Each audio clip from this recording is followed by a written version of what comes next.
This is R.J. Rushdoony, easy chair number 111, December the 21st, 1985.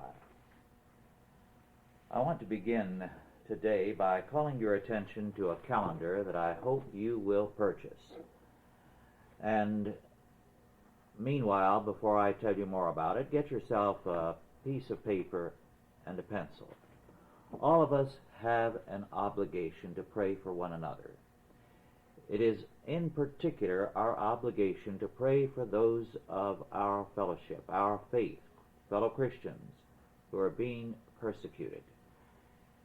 Behind the Iron Curtain, the persecution is severe and savage. It has only stepped up all the more in recent years because the Christians have grown numerically and their power is feared. There is a group that calls itself Issachar, Frontier Missions Research, that has put out a 1986 Soviet prayer calendar. Issachar is a group that specializes in gathering and disseminating information concerning frontier mission fields. It works to provide information in particular on areas that are closed to us as Christians, Eastern Europe, the USSR, and other restricted access areas. It has regional reports that it sells, giving important information on the Baltic Northwest, the Western Periphery, the Central Russian Heartland, Soviet Central Asia, Siberia and the Far East, Russian Orthodoxy, Soviet Jewry, Soviet Islam, the Trans-Siberian Railway, and much, much more. The Soviet prayer calendar will give you, month by month, a commentary on some aspect of life in the Soviet Union. For example,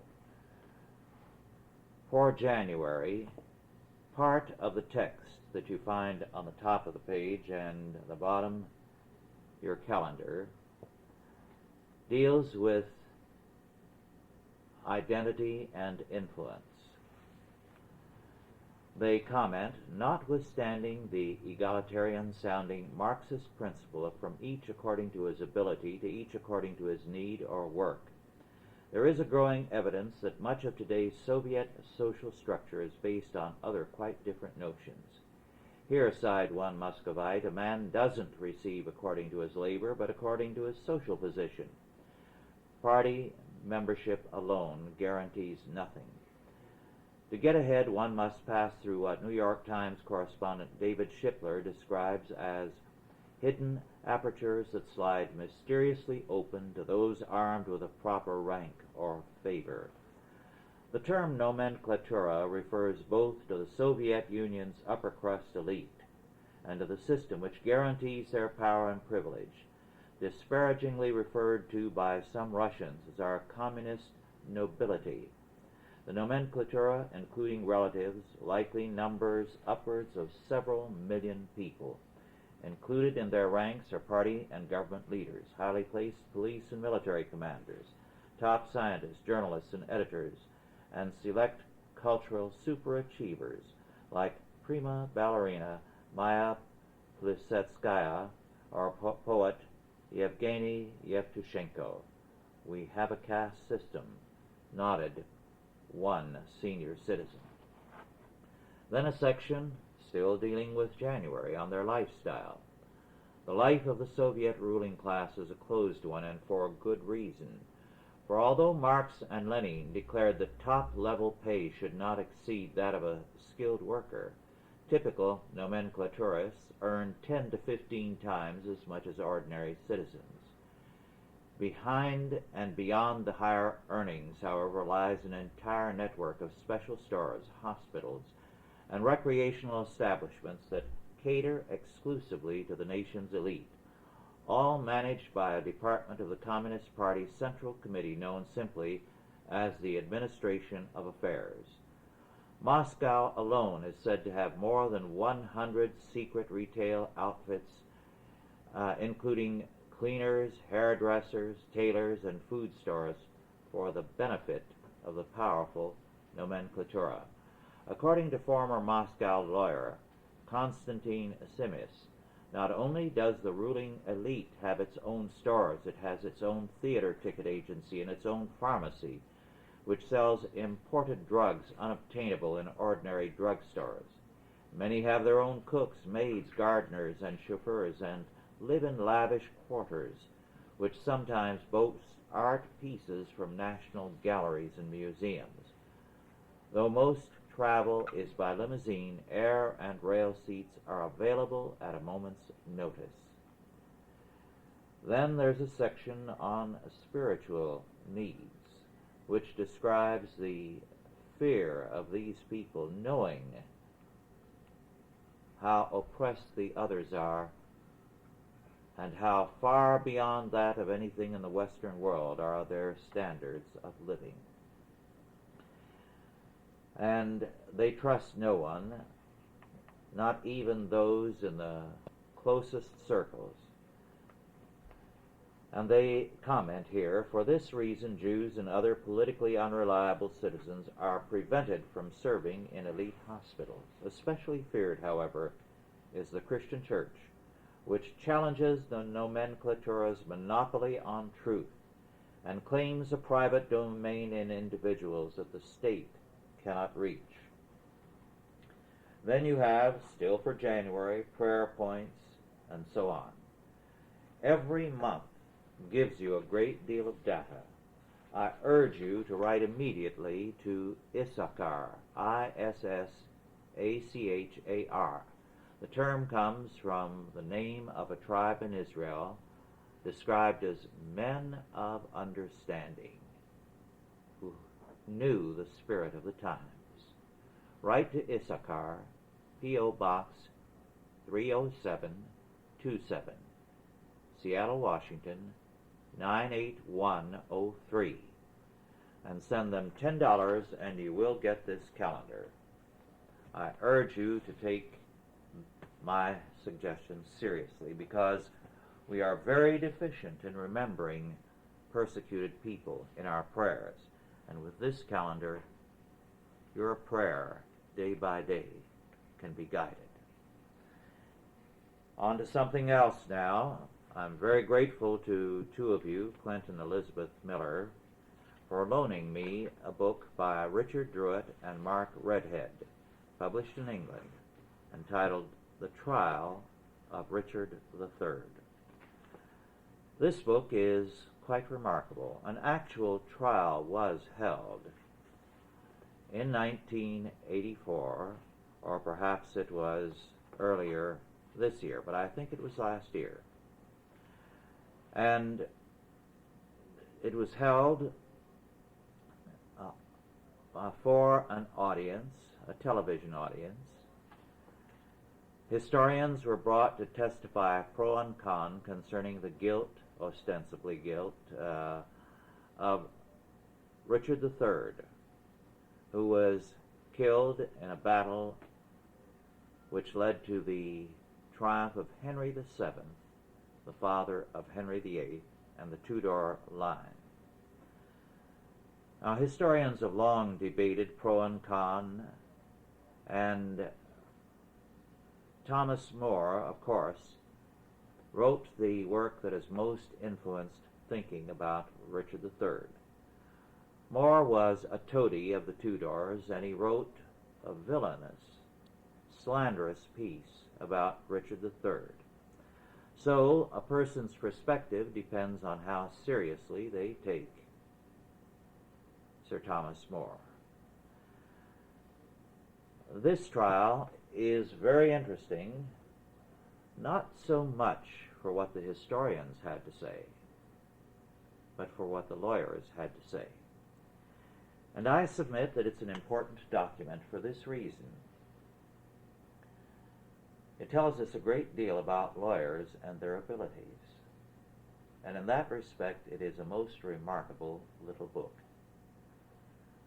Lawyers going at an historical incident centuries old and bringing to bear the laws of evidence on the situation, have demonstrated that where history is concerned, historians could very well use some legal training. It's a remarkable work. The decision of the jury, obvious in the light of the evidence presented, was that Richard III was clearly innocent. The evidence indicated why it would have been a disaster, no matter what Richard III's wishes were, to have executed the boys, the two sons of Edward, because it was precisely their execution that opened the way for his great enemy, Henry Tudor. Who then executed those two princes? We don't know. Certainly, Richard did not publicize their death because it was a disaster for him. I submit that although historians will pay no attention to this book, they should, because it tells us something about the importance of legal training in an understanding of historical evidence. Historians have a kind of open territory in that they can go into the past and make all kinds of suppositions and are not accountable to a court of law. And some outrageous things have been written by historians. To cite one of the most fearful things, some historians, since revealed to be homosexuals, have gone back and dirtied up a number of very prominent men in history by supposedly uncovering evidence of their homosexuality. One of the important instances of this was Richard Lionheart. Now, much could be said pro and con about Richard, but there is no evidence whatsoever that he was a homosexual. However, 20 years or more ago, a distinguished English historian, not known to be a homosexual, ostensibly uncovered data previously ignored that showed Richard to be a homosexual. Since then, all that has been exploded. There was not an iota of evidence. But historians can do that kind of outrageous thing. Otto Scott, in his book on the Secret Six, unfortunately now out of print, went into the history of John Brown and showed how much of what we know about John Brown is fiction, designed to make a hero out of a scoundrel. Well, now to another book which ties in with something we dealt with last time relative to the family. David Herlihy, Herlihy, Medieval Households, published by Harvard University Press in 1985. A very superior book. The book is important because it tells us a great deal not only about the medieval family, but about the ancient family by contrast. I wish Herlihy would now go into a book on the ancient family to call attention to the difference even more dramatically. But in his first chapter, he tells us, and I quote, "There are no terms in either classical Greek or Latin precisely corresponding to our own word family." Then he goes on to deal with a Greek word which really meant generation, and it seems never to have meant family in the modern sense. There was no word in ancient Greek for the family as we understand it. Then In classical Latin, the word familia did exist. But, as he says, and I quote, familia in classical usage is often synonymous with patrimony, his family, that is, his patrimony, writes the jurist Gaius, unquote. So that the term family had a very, very different thing. Moreover, as Herlihy points out, the term did not include the husband. The family was his possession, so that he was not under authority, and the familia was. Moreover, the idea of the family as a moral and a descent group was lacking. It was really the property or the dependents, sometimes only the servants of the household head. It was also a religious community charged with maintaining the cult of the household gods, but it had reference to the home or hearth rather than the members thereof, so that the concept of the family as we know it was not in existence. With Christianity, the biblical, the Old Testament concept of the family as a moral unit as well as a blood unit came into Western history. It took some time for it to develop. The populations, being pagan, had a hostility to great change in this area. Let me add, the interesting fact is that the pagans did not like to change their family life, if we may use the term for what then existed, nor their diet. And so in these two areas there was a great deal of resistance to change. Moreover, the interesting fact is that there was a peculiar situation among the barbarians, which resulted in overpopulation, and one reason for the barbarian pressures on the borders of the Roman Empire was because, in terms of what they did with the land, very little. They were overpopulated. And so the German tribes, for example, afflicted both parts of Asia and especially neighboring Europe, as the surplus populations moved out of the forests to invade these areas. Moreover, the interesting fact, too, is that the life of a child among these barbarians was hardly a good one. The exposure of unwanted babies, both among Roman and non-Roman pagans, was commonplace. The children in a household of, let us say, a powerful Germanic tribal leader were reared with what Herlihy says, benign neglect. Neither the sons of the chief nor the slave children were treated any differently. They were both neglected. They both grew up any way they could.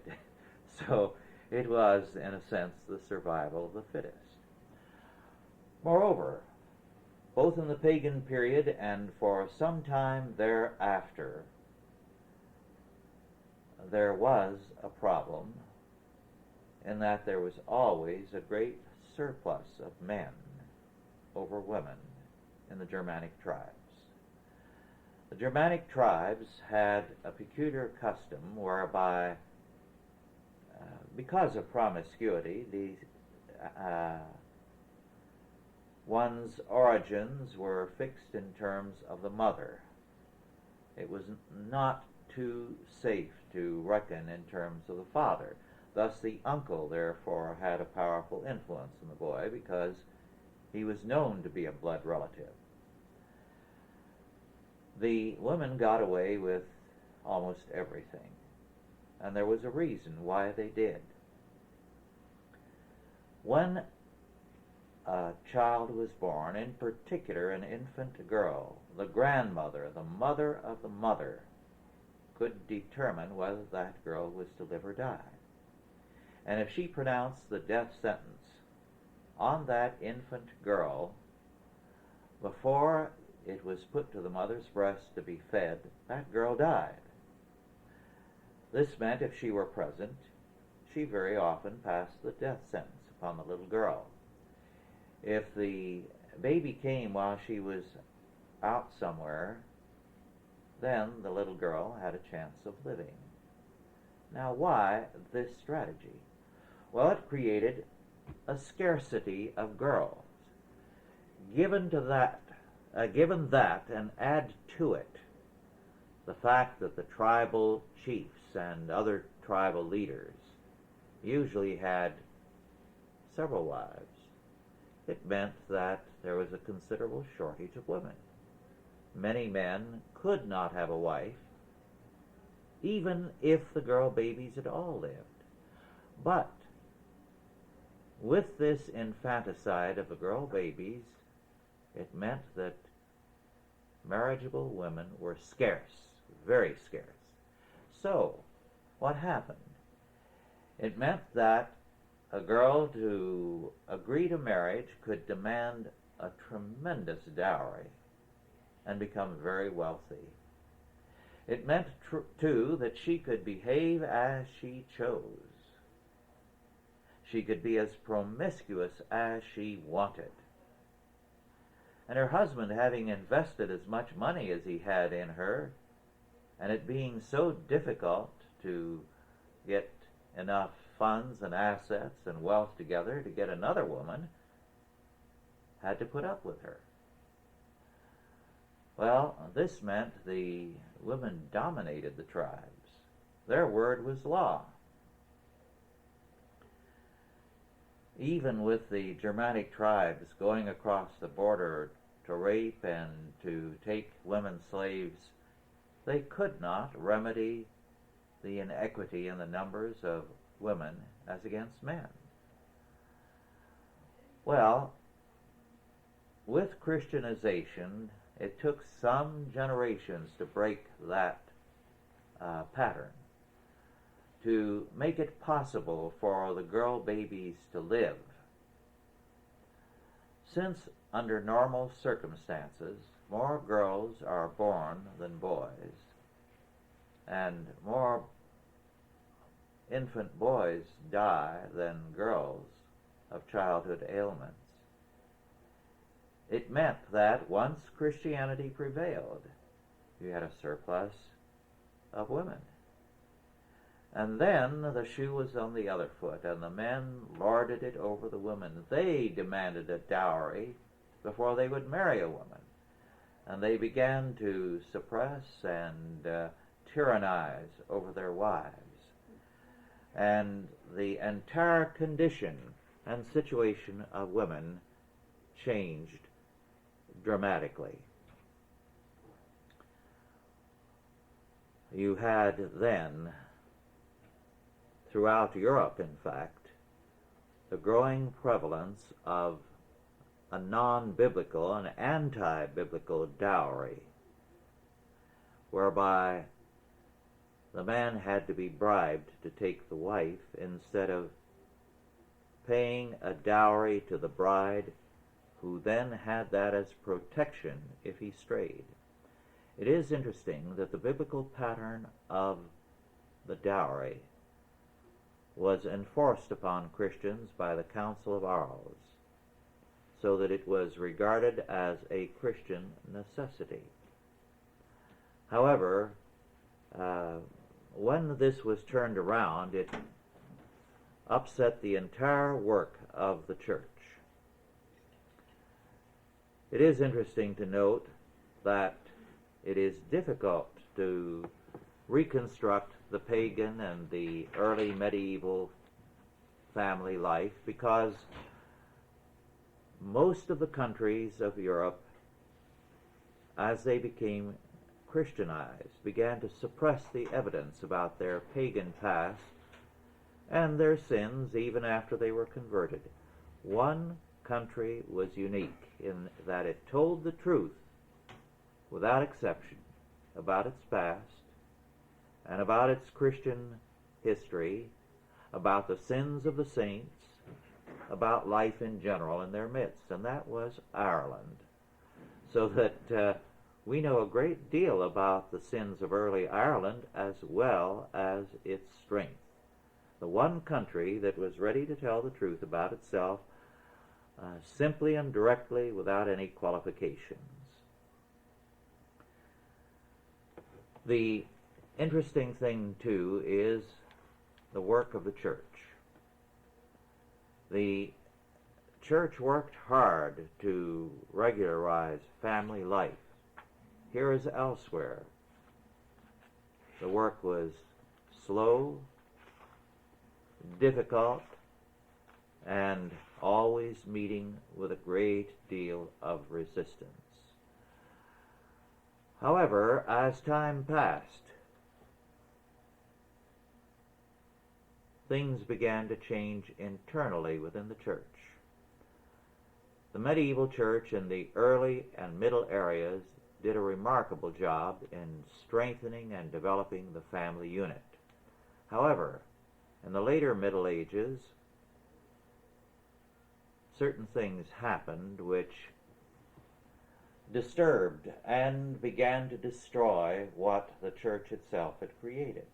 And these changes came about from within the church. The first of these, says Hurley, is the feminization of sainthood. It is not that there were more women saints than men saints, although the number of women saints began to increase. But the saints were no longer the vigorous masculine figures that they had been earlier. A second characteristic of sainthood from the 13th century on is that most saints now were town dwellers, whereas originally they had been from the rural areas or had been pioneers on the frontiers. Of course, one reason for this is that the Dominicans and Franciscans were the great promoters of sainthood in the late Middle Ages, and they worked primarily in the cities. But urbanization also will often lead, if there are not strong countercultural forces, to feminization. A third characteristic of late medieval sanctity was its strongly mystical orientation. Previously, the saints had often been men of action, men who were involved with the major trends and currents of the time. Now, there was more a withdrawal from the world. And this did not have a good influence because it led to the withdrawal of Christianity from the public arena. So it's curious.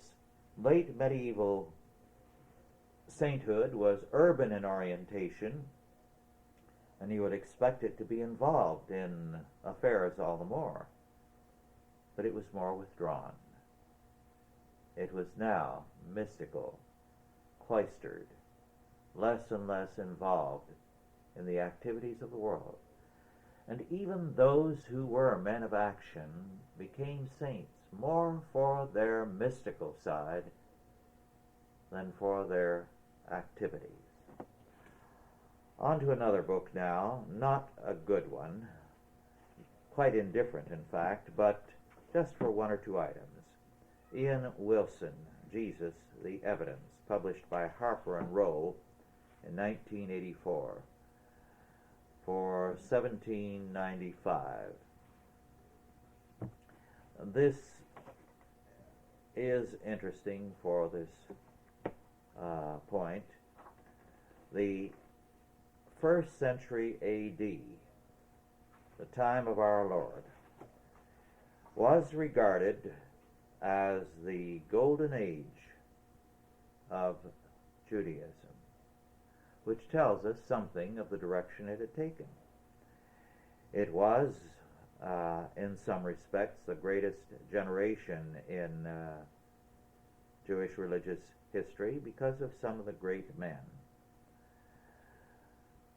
But on the other hand,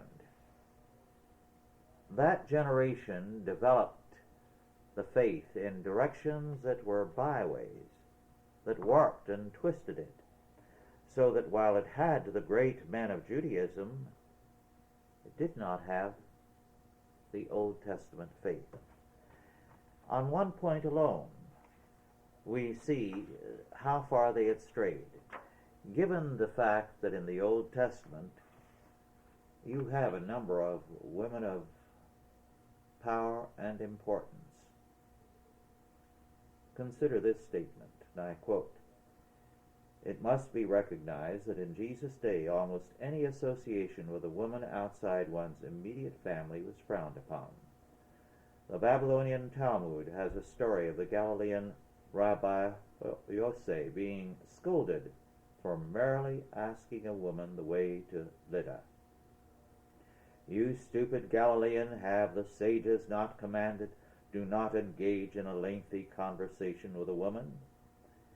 In 1st century Jewish society, women were second-class citizens, banned from the inner courts of the temple, banned from any part of the temple during their monthly periods, and at any time instantly divorceable by their husbands without any right of redress, merely by the writing of a notice to this effect." Unquote. This was not the Old Testament pattern. It became the pattern in the 1st century. And it is one aspect of the life among many that is revelatory of the very great changes in the life of Israel. On to something more now. This is from a clipping sent in by one of you from the Royal Palm Beach Town Crier. And it's an article about a pastor there in a Christian school. I quote, "Yesterday, Pastor John O'Malley was delivering food to the needy. The day before, he was sitting in a jail cell. O'Malley was arrested Tuesday at Southwide Academy, located on the corner of Folsom Road and Southern Boulevard in Loxahatchee, and charged with obstructing justice after he told police officers and a health and rehabilitative services counselor that they were trespassing. According to police reports, detectives Mark Evans and William Cussler and Health and Rehabilitative Services counselor Kathy Oblov were looking for a possible alleged child abuse victim at the interdenominational school. O'Malley said Mrs. Oblov refused to identify herself and simply said she was with the HRS. Mrs. Oblov could not be reached for comment at the HRS offices, and a phone number bearing her name has been disconnected. When the counselor wouldn't talk, I told her that she was trespassing," O'Malley said. "I then turned to the police officer and started talking to him. He just kept walking in circles around me. Finally, I told him, 'Hey, don't you realize that you're trespassing?' Next thing I knew, I was thrown against the wall and was handcuffed." O'Malley said that after he was handcuffed to a chair, the investigators produced no search warrant, but began going through the rooms in the school looking for the 15-year-old girl. They came barging in the classroom and began going up the aisles looking for the names at the names on the desks to find the girl, 16-year-old Joey Abbott said. They even went through her purse to find her. They told my friend that if he didn't tell where she was, he'd be arrested. The girl, however, was sitting at a nearby testing desk and did not identify herself. Officials later found her when her father arrived. The girl is now in the custody of her father. Parents of the children who saw the incident said they were outraged. Seeing the girl's purse searched and seeing their pastor handcuffed was emotionally and mentally damaging to the young students, they said. It shook the kids up. You don't expect this kind of thing to happen, said one parent, who wished not to be identified. They didn't have a search warrant, and they didn't tell anybody who they were. Have you heard of Nazism? Well, this reminds me of Gestapo techniques. Calling the incident a Baptist Holocaust, O'Malley said the event possibly hurt the girl emotionally. I had one 16-year-old who was crying and kept saying to the police officer, "You can't arrest my pastor." O'Malley was taken to the county jail, booked, and released later on his own recognizance. He has been given a notice to appear in court. I'm glad this thing is going before a judge, O'Malley said. He'll either tell me I have violated the law or that the other people were trespassing. The school's attorney told me that a whole bunch of constitutional laws were broken. O'Malley also said that the young children at the school have written Sheriff Richard Will asking him not to hurt my pastor. Well, I think he's very, very overly optimistic, because I have been in too many courts and seen too many judges to have their faith that the courts are going to right the situation. This type of incident is taking place again and again all over the country, and rarely does it make the front pages. We're pretty far gone. And unless people turn around in their attitudes, unless they begin to support Christian candidates, we've had it. Next year, a friend of mine, Mark Siljander, will be up for re-election to the House of Representatives from Michigan. This will be his fourth term. Now, Mark has been called by people in Washington a real leader in Congress, not merely a man who votes wisely, but exercises leadership in the House. He helped in 1980 elect Reagan in Michigan. He carried the state with his activities. When Stockman resigned from the congressional office he held in Mark's district, Reagan, instead of supporting Mark Siljander, supported a liberal candidate. Mark is a Republican congressman from Michigan who has been opposed every time by his own party. And a tremendous war chest is being prepared to defeat him again. Well, unless Christians begin supporting men like Mark Siljander and others, we're in serious trouble. Now, I asked Mark the last time we were chatting on the phone, just a few days ago. I said, Mark, how many Christians have patted you on the back instead of giving you a check and said, well, brother, I'll pray for you? And he laughed. It's been an old experience with him and with others like him. Well, I pray for the judgment of God upon all people who are like that, who want the country to be different and gripe because it is what it is, and they will not support their own. Let me pass on something else to you. This is a Rutherford Institute release of November the 22nd. In Washington, of course, the Redskins football games are very popular. In 1984, this Williamsburg businessman was arrested by the police because he had a banner which he displayed at the game. And the banner simply read John 3:16, which Stephen Francis, a Williamsburg businessman, believes is the single most important statement of biblical truth. He was taken from the game, threatened with arrest by plainclothesmen, and when he said that other signs and banners were allowed in the stadium, and that he was discriminated against solely because his message was religious. They threatened him with arrest and then released him. The Rutherford Institute then worked with the Armory Board about stadium policy, and they then said that they had a policy allowing the display of all signs except those that are obscene or provide free advertisement of products or services. Well, in the assurance that the problem had been settled, Stephen Francis again hung a banner, and again he was removed with city police. So Rutherford Institute is working on that matter. In other words, anything is permissible except Christianity.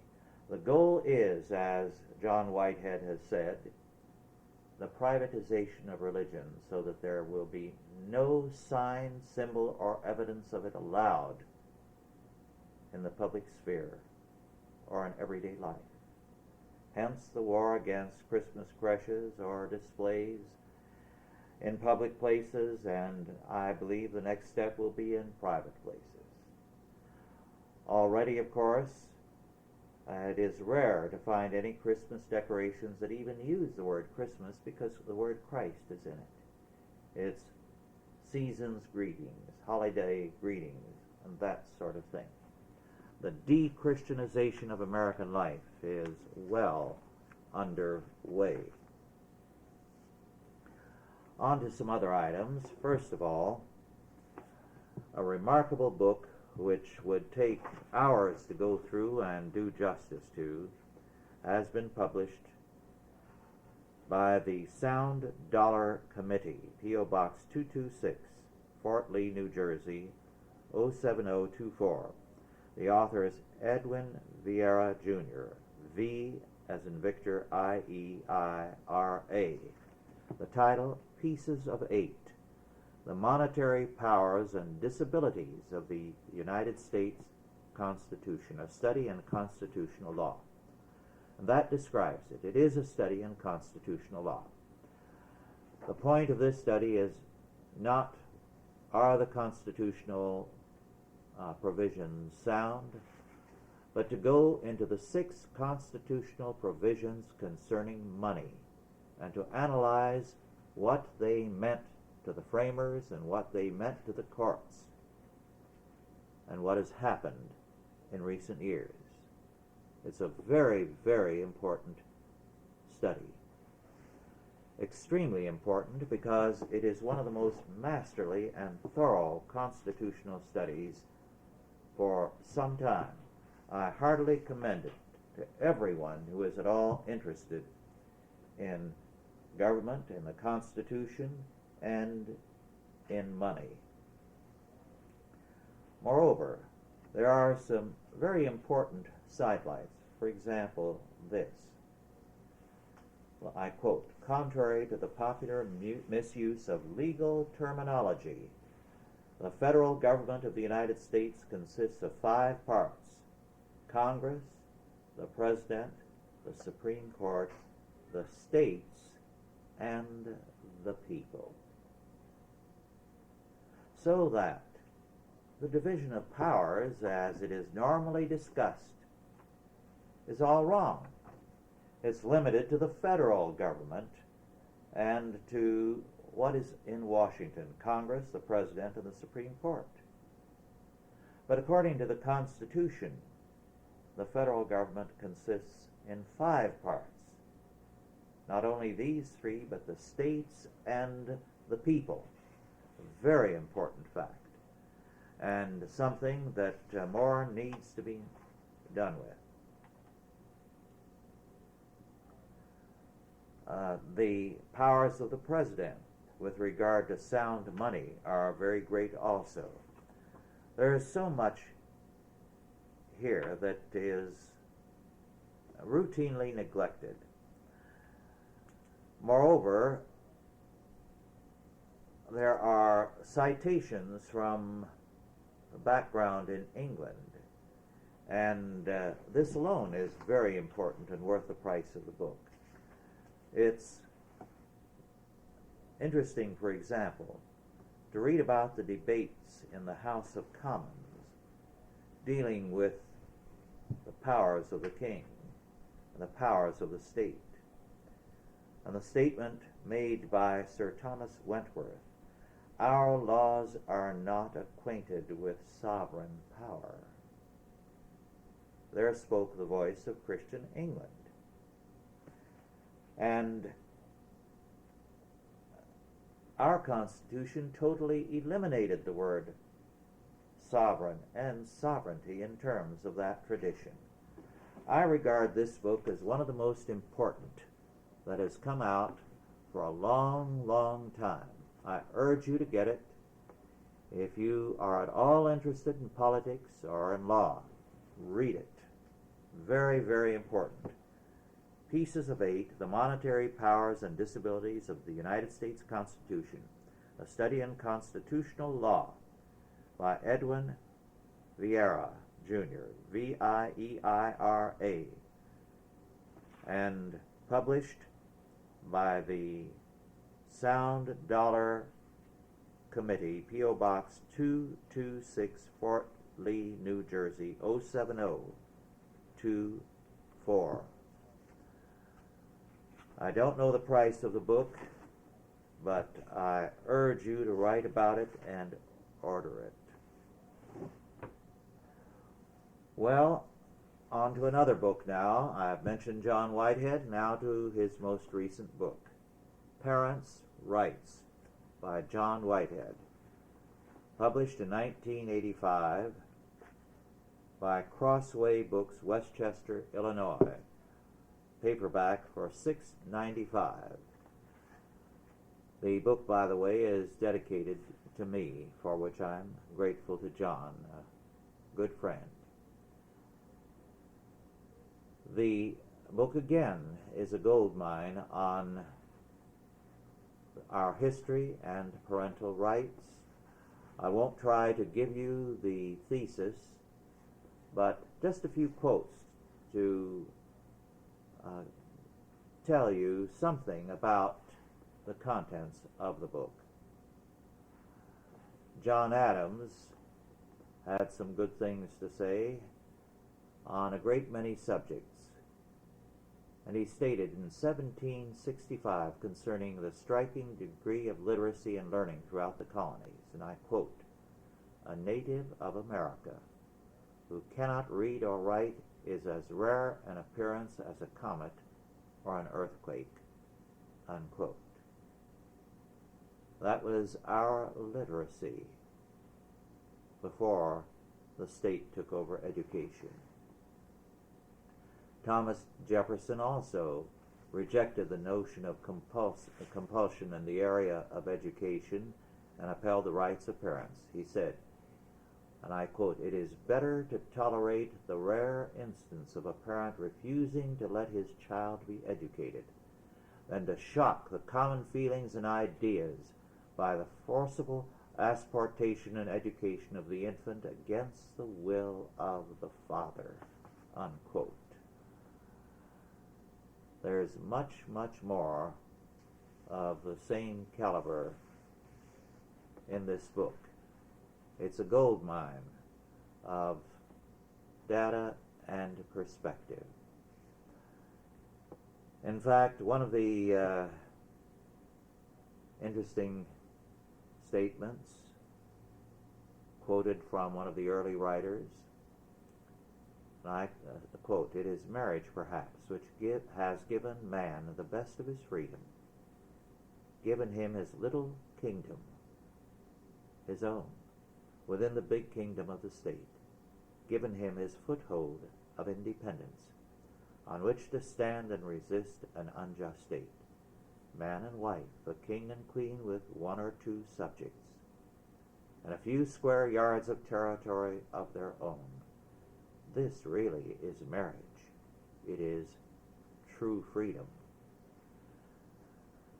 Given this perspective, you can understand why it was held by the colonists against England that a man's home is his castle, meaning his own free domain.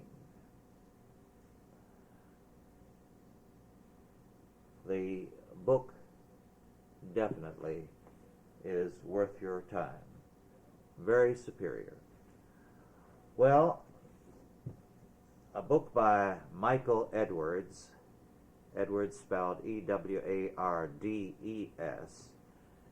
not a particularly good book, is entitled The Dark Side of History, Magic in the Making of Man, published in 1978 and now out of print. But all the same, in his analysis and really defense of magic, he does make some very, very interesting statements about the meaning of magic. Listen to this on page 4. I quote, "Magic has always been activist, a statement of faith in the capacity of man rather than in the compassion of God," unquote. In other words, magic is a form of humanism. Then we have an interesting account of the number of people who strongly supported phrenology, the belief that the bumps on one's skull were revelatory of character. These included Herbert Spencer, Alfred Russel Wallace, the evolutionist, Goethe, Marx, George Eliot, Charlotte Bronte, Dickens, and the sociologist Comte. Very interesting. The enlightened men of their time were suckers for phrenology. Then he has some interesting data on the theory of correspondences and its relationship to magic, the Renaissance and magic, and a great deal more that from an historian's point of view would be of interest. But basically, the perspective of the book would not be yours and mine. Another book that I read, an older one, which I had read in extensively some years ago, but I went back to it to read it carefully because it was revelatory of what has happened in our day. It is Norman St. John Stevens, Life, Death, and the Law, Law and Christian Morals in England and the United States, published in 1961. It deals with what was law in 1961 about contraceptives, human insemination, human sterilization, homosexuality, suicide, and euthanasia. And it is startling to see how greatly we have changed. The revolution we have had in 24 years, and how our law, from being heavily influenced by Christianity, is now militantly anti-Christian. This is a very important study, and St. John Stevens did a remarkable bit of research originally, and I think it is more timely now in telling us what has happened to us. Well, our time is almost up, but I'd like to cite one thing more. In the Stockton Record, Stockton, California, for Wednesday, December 4, 1985, there is a front page article by Elizabeth Marin of the Los Angeles Times. Study shows California is a state of mind. What they found is that California is the area of innovation.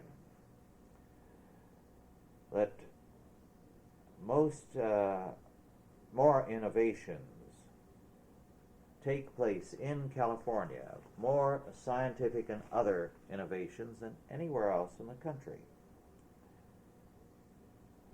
So that there is a state of mind, they conclude, that makes scientists, thinkers, and people generally more innovative in California than elsewhere. And one of the authors of the study commented, on the silly side, you see hot tubs, things like that. California has been the land of the fad and the pop lifestyle. But at the same time, that type of easy acceptance of new lifestyles also has to do with easy acceptance of new ideas. And I don't think you can be an innovative mind without being iconoclastic, unquote. I don't altogether agree with that. I believe part of the reason for California's innovative mentality is that we have no past to glory in here. The West is new. In too much of the country, people act as though they are living in a museum, and if anyone brings in any change or innovation, they are sinners. In fact, they can get more worked up about someone who wants to change their town or city than about, say, some degenerates moving in. This kind of thing hampers people elsewhere. But I hope we stay young out here, because the future is not commanded by people who look backward. Well, our time is up. God bless you all, and thank you for listening again.